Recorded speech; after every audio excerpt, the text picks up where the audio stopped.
This episode of the Good Living Now podcast is sponsored by our friends at Kuvings. Now, I've had almost every brand of juicer on the market since I started my healing journey in 2015. But the Kuvings Auto 10 has been a complete game changer. It's easy to use and easy to clean. Plus, I'm able to make smoothies as well as sorbets and plant-based milk. So use my code JUICEGUY and save 10%. All right, you know what to do. Get your juice on. So our next guest, she calls herself the Plant-Based Vegan Sistah.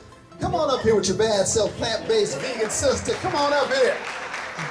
Tamiko Garner. Hey. Nice to meet you. Nice to meet you.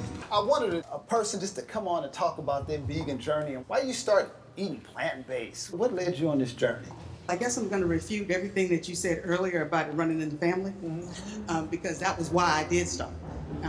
Originally I was vegetarian or pescatarian since 1986. So I have beef, chicken, turkey, pork, none of that since 1986.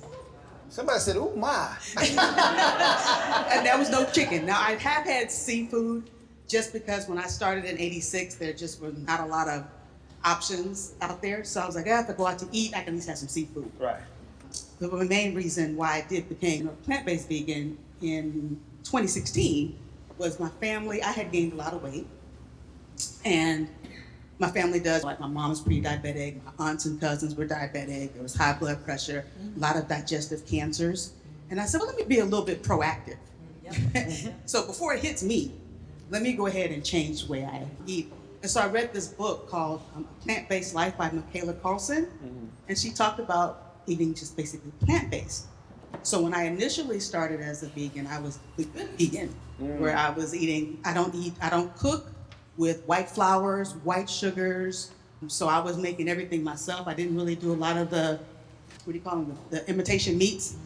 So I would make my own walnut mushroom meat. I had a book. So I made a lot of that stuff on my own, cashew cheese. And then I went junk food. So It is so interesting. Like, I remember before I started changing what I was eating after cancer, I thought just because I didn't eat pork, I was healthy. I thought that meant I was healthy. I just didn't have a clue.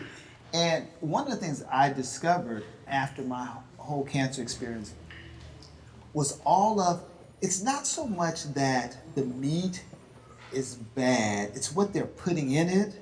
It's the chicken that we have today ain't the same chicken our grandmothers had. And so it has a different impact on our bodies. So we can't eat the same thing our grandparents was eating because of what they're putting in it.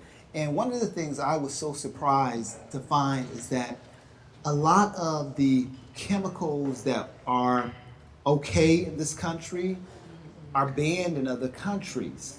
Things that have like BHA and BHT, which have a strong correlation to cancer. And you find BHA and BHT, it's a preservative. And you find it in things like cereal, Hot Pockets. I felt so guilty after I read that because I used to give my son Hot Pockets all the time. Hot Pockets, but it has all of these toxic chemicals in it, and we're just not even aware of it. And then all of these food colorings. So I used to hate drinking water, so I used to drink Crystal Light. All those toxins, it has yellow 5 in it, which is banned in other countries because it's linked to certain diseases. And it's amazing and frustrating to me that our country allows so much poison to be in our food. And they allow it under the guises that it's just a little bit isn't gonna harm you. That's just like saying just a little bit of poison ain't gonna harm. I don't want no poison in my body. But so you had seen in your family, they were dealing with diabetes, high blood pressure, and you went plant-based because you wanted to not have that be your reality. How hard was it for you to give up that macaroni and cheese and all that other stuff we like? Well, I too am a former cheese lover, and I would eat a whole meal of Trader Joe's savory thins with the goat cheese and Kalamata olives. So that would be a meal for me. So I just love cheese. So that was a hard one to give up. But I think because I was already vegetarian for so long, that it wasn't as difficult to let go of some of the things. Like for macaroni and cheese though, I found a good recipe for macaroni and cheese. But it's plant-based. It's plant-based. But does it taste like cheese? Because folks, that's the thing about some of this vegan stuff. It don't be tasting like, it don't chew like cheese. It don't smell like cheese. I want something that. You're right. Now, I was in a, what was that, a couple of years ago, we did a mac and cheese contest from it was 3 or 4 of us that made the macaroni and cheese. And mine was labeled, it's like auntie's macaroni and cheese. Okay. Make you want to slap somebody kind of macaroni and cheese? You know, I may not slap them, but you might poke them. You might poke them a little bit. But so cheese was a hard one to give up, I will say. But otherwise, once I first started finding different ways to cook things, and the way I look at it is a lot of times people want to say, it's hard to give up meat. I don't want to deal with the taste. But have you ever tasted meat raw? It has no flavor, no taste. So really what's making that is the seasonings. Yeah. It's how you season it. So I'm using the same seasonings that I would use for chicken or beef or turkey and using it on a non-meat version. And I'm gonna get the same, relatively close to the flavors. Your textures will be different, but the flavors, because I can make some greens. I think Venice had some of my greens. See, she's looking from the side of the camera. Them greens were so good. It was like, yeah, I still remember. It tastes like they had, She had Thanksgiving dinner. Tamiko made a vegan Thanksgiving dinner. Nice. Yeah. And crab cakes. I had 2 plates. Imitation meats were used. You know what? It's so funny because one of the things I make is like these raw vegan tacos with walnut meat. And you're right. You just blend it up and you add all the same seasoning you would to taco, and it tastes just like meat. It tastes just this. Put your little hot sauce on there and stuff. You know, you're good. So if somebody is wanting to go plant-based, like, where should they start? I would start, basically think about what you already have in your refrigerator. And you look at those things that are already vegetables, right? So when you're creating your plate, you could just change one thing on your plate. So maybe instead of it's a chicken, you do it once a week. Say instead of chicken, try something different. Try a non-meat option. You don't have to just go cold turkey. I went cold turkey. That's it. Right. It was not a slow gradual. But after I learned how long things take, I will step back a second on how I became vegetarian. So I became vegetarian from a book called Fit for Life. And they talked about how long meat takes to digest in your system. And I said, did that just say days? Okay, so there's something rotten in my system for days? Let me think about this. So that's when I cut off meat from reading that book, just finding out about that. And then it also talks about the time when you eat. So a lot of times if I'm gonna eat my fruits, I try to eat that in the morning before I have anything else so that it doesn't get fermented and all that kind of stuff. That's so funny that you mentioned that because I don't use deodorant. And I don't think y'all smelled me. Did anybody smell me? I wonder what was going on. So I use lime or lemon as deodorant because, number one, there are toxins in a lot of deodorants that people buy. And a lot of times folks who have had breast cancer, doctors encourage them not to use the deodorant that has aluminum in it or things. But one of the things that I found is when I changed my diet, the odor comes from what you put in your body. So if you're eating things that are staying in your body, that's where the odor is coming from. And cheese is like one of the worst culprits because it sticks to your colon like gum. Yeah. And so that's why people have constipation after eating cheese and that sort of thing.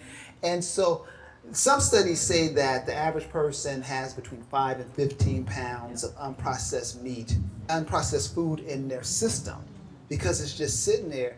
And just imagine, you're gonna need a whole bunch of perfume if you got that much just sitting in your body, and a whole bunch of deodorant. And it's so important. Like for me, every quarter, I do a cleanse, like maybe a 10-day juice cleanse, because even if you're eating well, there's still toxins everywhere. There's toxins in the air, in our clothes, in the stuff we rub on our bodies. When you go get your clothes from the cleaners, they done sprayed all kind of chemicals on that.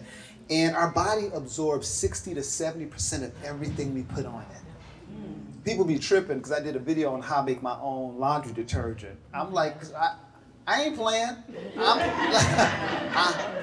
My intention is never to go through that whole cancer experience again. So I'm willing to do whatever I need to do to not have to go through that again. And sometimes if you want some new results, you got to be willing to do things differently. Sometimes we want to change, but we don't want to change. So we just want the diabetes away. We just want to pray the blood pressure away. We just want to pray the cancer away and not do nothing. I think I heard somebody say faith without works is dead. We have to do something. You have to change what you're doing, what you're putting in your body. And we can't act like we don't know. We can't act like we don't know. It's we know, but are we willing to do the work and are willing to change? That's right. I'm trying to live. I'm trying to leave a legacy. I'm trying to do what I know God has called me to do. And that requires that I be here a little bit longer. You know? How can folks reach you? Oh, first of all, before we could get there, y'all got any questions for the Plant-Based Vegan Sistah? Plant-Based Vegan Sistah. And that's sister with a T-A-H. Oh, yeah. And I'll tell you why it became Plant-Based Vegan Sistah. Okay. There is really a difference. If anyone doesn't really know, there's a difference between plant-based and a plant-based, whole food plant-based and vegan.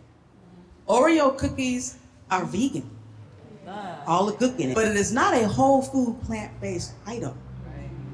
So the difference is your vegan stuff it's a lot of times people are going vegan for ethical reasons. So you may have all the other ick and stuff in there. But whole food, plant-based, is eating whole foods, legumes, fruits, vegetables, whole wheat, where you're getting a lot more of your fiber, which your body needs, so that you can regularly eliminate what you put in. Come on, what goes in Needs to come out. Come on now. And I will say that when I first started, I was already regular, but I got real regular. I was like, nothing stays in here. But it's good because you feel lighter. But now you asked me how you can reach me. I can be reached on social media at Plant-Based Vegan Sistah, on Facebook, Instagram, TikTok, it's all the same. And my website is Plant-Based Vegan Sistah. Any questions for the Plant-Based Vegan Sistah? Any questions? Oh, that's my cousin, Renee. Go on, Renee. Hi, Renee. Hi, like on your site or Instagram or social media, do you do recipes? I do recipes. Probably by the fourth quarter of this year, I am planning to start a cooking membership, which would involve getting recipes and going live at least once a month, showing you how to cook things and testing out recipes. So I may not be a recipe creator, but I will test your recipe and tweak it, and I make it my own. So you may say put in milk, and I'm like, well, I really want to add a little cream. I'd switch things up, and then I'm gonna let you know whether that recipe is worth making, and if you do make it, the adjustments that you can make so that it has the flavor. But you got a whole bunch of recipes. I see you making stuff on your Instagram. So you're showing, Yeah, I'm always making and what are some something. of like your popular things that you make that people just love besides the greens that... The greens, the crab cakes. Tabitha Brown had my vegan crab cakes. Ah. Yeah. Did she like them? Well, did you bring us some? That's what we want to know. Did you bring us some? This wasn't a cooking session. Oh, okay. But the crab cakes are one of the favorites, and I love Asian food. So I've been making this ramen, this miso ramen, which is like really quick and easy to make. I think I just posted that the other day. I saw the crab cake. Now, what is the crab cake? I couldn't figure out what you made. What's in it? It's hearts of palm and garbanzo beans. Oh, gotcha. Yeah, and you add in, then it's all the little flavors. You put in a little, either noritake, you can get that either at Trader Joe's, or you can use the seafood, not obey, the seafood sheets. Nori, thank you. I'm 59, dang it. We forget words. I'll just whip 'em. So I like a lot of the plant-based foods. I have a good colleague that cooks it a lot, and but I find it to be so time-consuming, and I hate cooking. So what would you suggest? I like a meal 30 minutes or less. So what would you suggest for people like me who enjoy it but don't want to spend all that time in the kitchen? Food prep. I may go to the farmer's market like on a Saturday or Sunday, and then I wash and cut up my onions, garlic, pop it up, so that by the time, because it really doesn't take that long to cook the food, it's the prepping that takes a little bit of time, right? Because you gotta cut things up. All right, give it up for the vegan plant-based sister. Y'all know who she is. Y'all know who she is. Thank you.